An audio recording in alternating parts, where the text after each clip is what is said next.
مبروك للنادي الاهلي، مبروك لاعظم نادي في الكون بفوز على نادي الزمالك 2-1 في مباراة مثيرة، مباراة فيها جدل كبير جدا.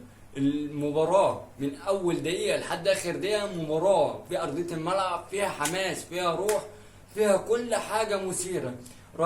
رغم التحكيم الفاجر، التحكيم مش عارف هو التحكيم ده جاي منين. يعني لو جبنا حكام من الهند هيحكموا تحكيم احسن من الطاقم التحكيم ده. ركله الجزاء، عادة ركلة الجزاء بعد تصدي الشناوي ليها غير صحيح، لان الشناوي اي حد بيفهم كوره رجلي لم تتخطى خط المرمى ازاي تتحسب ركله جزاء. لكن لعيبه الاهلي الرجاله قدرت تكمل وتفضل تضغط نادي الزمالك طول ال 90 دقيقة، وتقدر ان هي تكسب نادي الزمالك كمان في مباراة مثيرة، مباراة تقدر تحطك على بطولة الدوري بنسبة 99%. مباراة هي اللي هتخلي النادي الاهلي ياخد الدوري بإذن الله.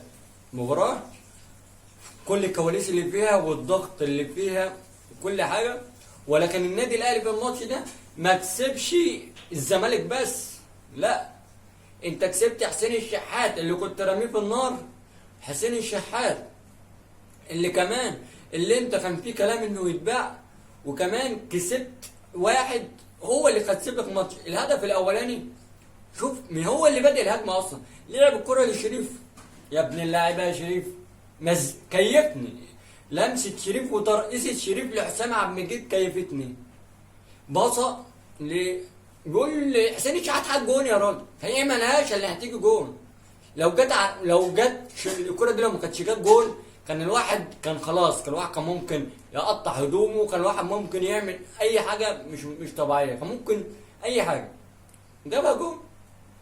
محمد شريف هنا برضو كان كل الناس انه كوره اللي فهمش كوره تلقى نقد لمحمد شريف ان هو راجل جاي الاهلي مبطل كوره عشان ضيع فرصه في الماتش اللي فات، كوره وقفت تحت رجليه لعبها بره.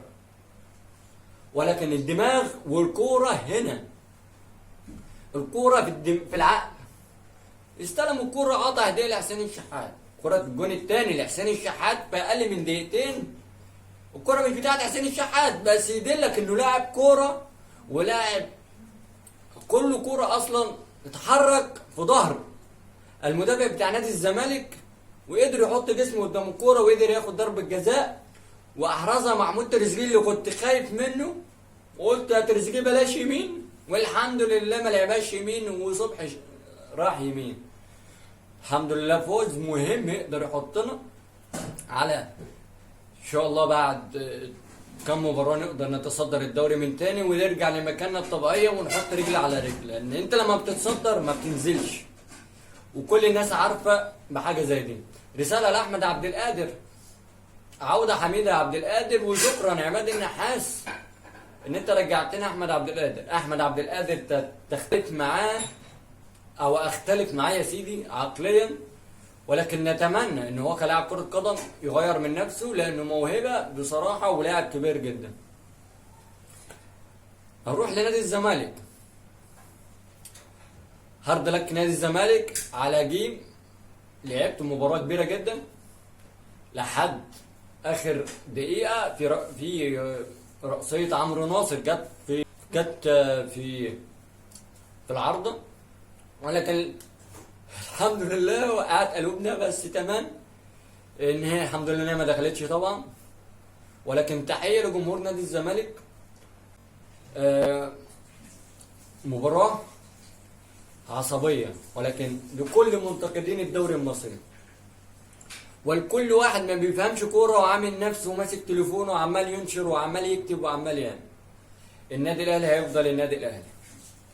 والنادي الاهلي هو لو كان جاب جون بدري كان هيكسب سكور. النادي الاهلي لو كان جاب جون بدري كان هيكسب سكور. بس الاهلي عنده مشكله في نص الملعب مع ديانج يا جماعه. مش حريف كوره، ولكن ديانج وجوده مهم في ارضيه الملعب. وشابوه عماد النحاس على التغييرات، على تغيير حسين، تغيير ديانج. عمر كمال يا عمر يا كمال، خلي الواحد يخرج يا راجل حرام عليك، انزل العب انا؟ ده انت والجون ده 92 والدقيقة تبقى 3-1. يعني انا خلاص لو عايز اقوم اقفل التلفزيون عارف ان الاهلي هيكسب. توجع ليه التعب وليه القرف اللي احنا بنشوفه ده؟ خلاص انا هقفل الفيديو على عمر كمال عبد الواحد.